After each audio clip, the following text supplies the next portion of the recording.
we are just making our way through Unit 2. So this is Unit 2, Lesson 9 homework. And of course, me, Ms. Billman. Yay! We're going to plot these points on the coordinate plane at the right. So there's A and B.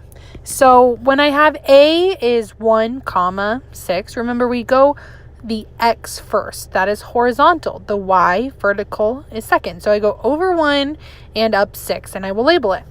B is at 1, 10. So over 1 and up 10. They are definitely on the same line as far as the X aren't they? Because they both have 1. Now we're going to plot point C to make a right triangle with base BC measuring 3 units long. So if it's going BC, I'm going to have to do it horizontal from the B, and I'm going to count 3 squares. 1, 2, 3. And now I'm making a right triangle. I'm going to label that point C.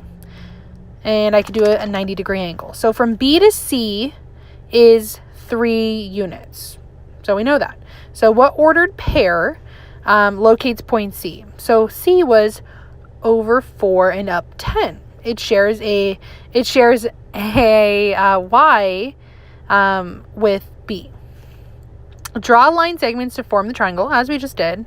Segment AC measures 5 units. So from A to C measures 5 units. Find the perimeter in the area of triangle ABC. So the cool part is, because we have our graph and we have the units, we can actually find the distance from A to B.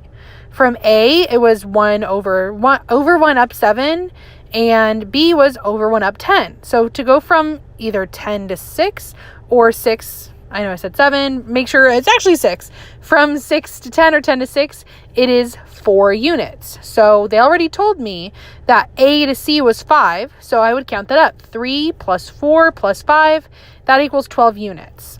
To find the area, I'm not going to use 5. 5 is a side length. We don't deal with that.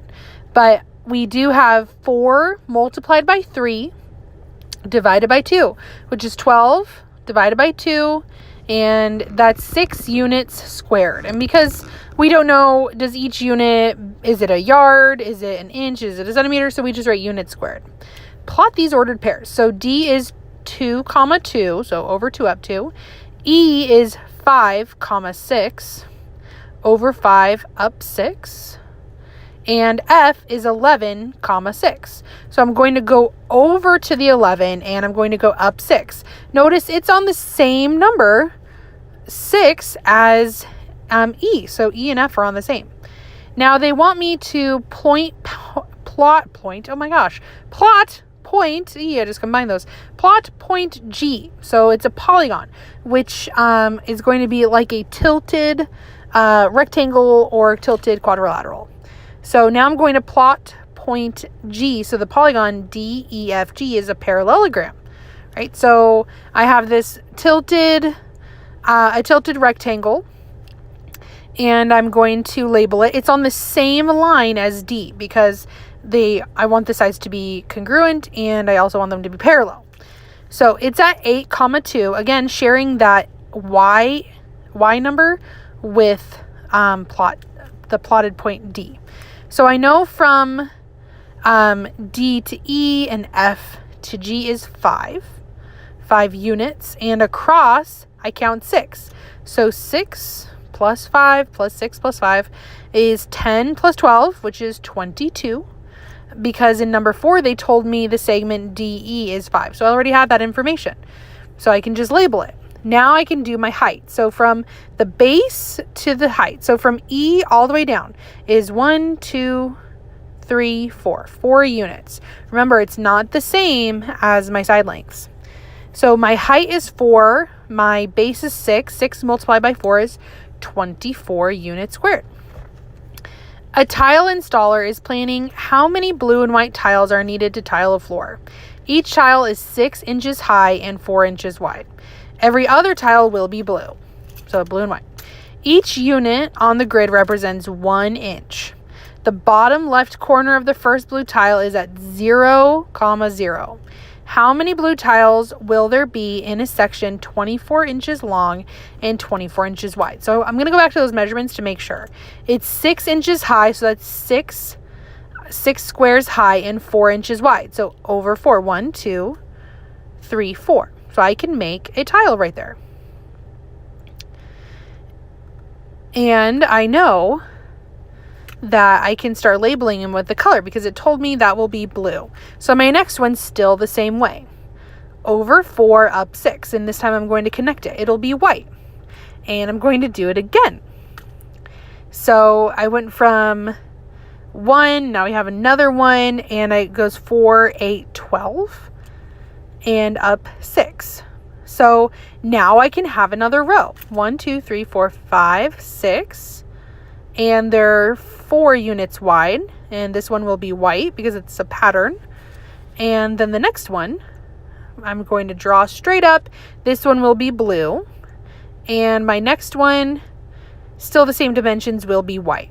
Now this is asking how many blue tiles will there be in a section of 24 inches long and 24 inches wide. What we're looking at is only a snapshot of it. It is only 12 inches by 12 inches. So I would need to double it to the right and double that above, because that's only one snapshot. So if I'm looking at 1, 2, 3, in this little part, there are indeed 3 of the blue tiles, but that's just one part. So I'm doubling that.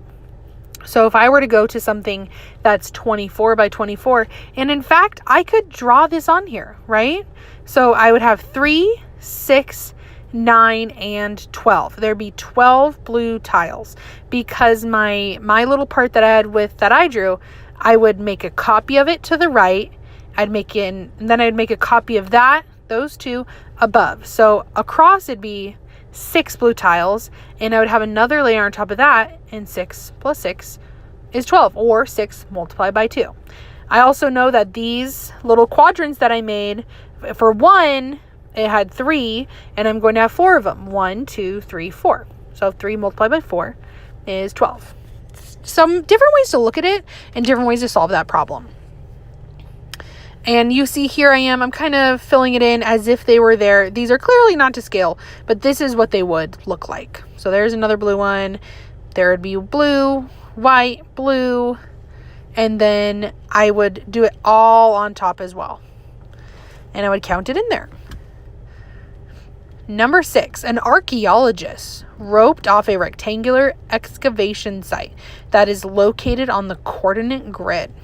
The vertices of the site are 2, 5, 2, 11, 12, 11, and 12, 5.